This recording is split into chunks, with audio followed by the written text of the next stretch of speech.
गोभी का नाम है जी पास्कल F1। ਫੁੱਲ ਬਹੁਤ ਅੱਛਾ ਜੀ, ਟਰੈਕਟਰ ਇਹਦਾ ਬਹੁਤ ਅੱਛਾ ਜੀ। ਹਾਂਜੀ। ਬੁੱਕਲ ਦੇ ਵਿੱਚ ਰੱਖਦੀ ਆ ਫੁੱਲ ਨੂੰ, पत्ते लपेट के रख दिया। 10 ਦਿਨ ਇਹਨੂੰ ਓਵਰ ਵੀ ਟਾਈਮ ਦੇ ਸਕਦੇ। ਬਹੁਤ ਅੱਛੀ ਗੋਭੀ ਹੈ ਜੀ। और जबरदस्त पैदावार।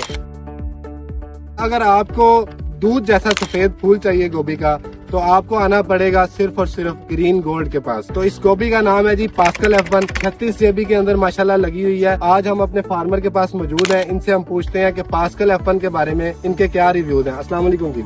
अच्छा ਇਹ ਦੱਸੋ ਕਿ ਮਾਸ਼ਾਅੱਲਾ ਪਾਸਕਲ F1 ਤੁਸੀਂ ਦੋ ਪੈਲੀਆਂ ਲਗਾਈਆਂ ਹੋਈਆਂ ਨੇ ਹਾਂਜੀ।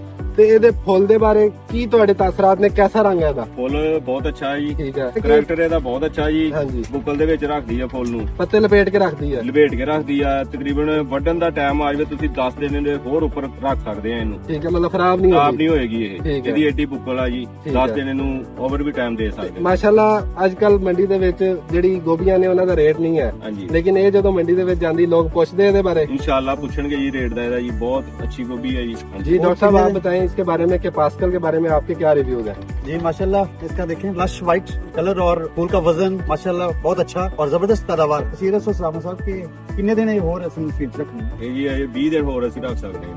20 दिन ਹਾਂਜੀ। और माशाल्लाह फूल ਦਾ ਸਾਈਜ਼ ਫਿਰ ਹੋਰ ਬਹੁਤ ਬੜਾ ਬੜਾ ਹੋ ਜਾਏਗਾ। ਅੱਛਾ ਜਿਹੜੇ ਤੁਸੀਂ ਇਹ ਪੱਤਿਆਂ ਦਾ ਦੱਸਿਆ ਇਹਦੇ ਕੀ ਦੁਬਾਰਾ ਦੱਸਿਓ ਜਰਾ। ਇੱਕ ਤੇ ਕਹਿੰਦਾ ਕਿ ਬੁੱਕਲ ਚ ਲਾ ਲੈਂਦੀ ਹੈ, ਹਾਂਜੀ। ਦੂਸਰਾ ਸਾਈਜ਼ ਵੀ ਬੜਾ ਹੋ ਜਾਂਦਾ, ਇਹ ਦੂਸਰਾ ਹੋਰ ਕੀ ਪੱਤੇ ਬੁੱਕਲ ਦੇ ਵਿੱਚ ਇਹ ਫੁੱਲ ਰੱਖਦੀ ਹੈ।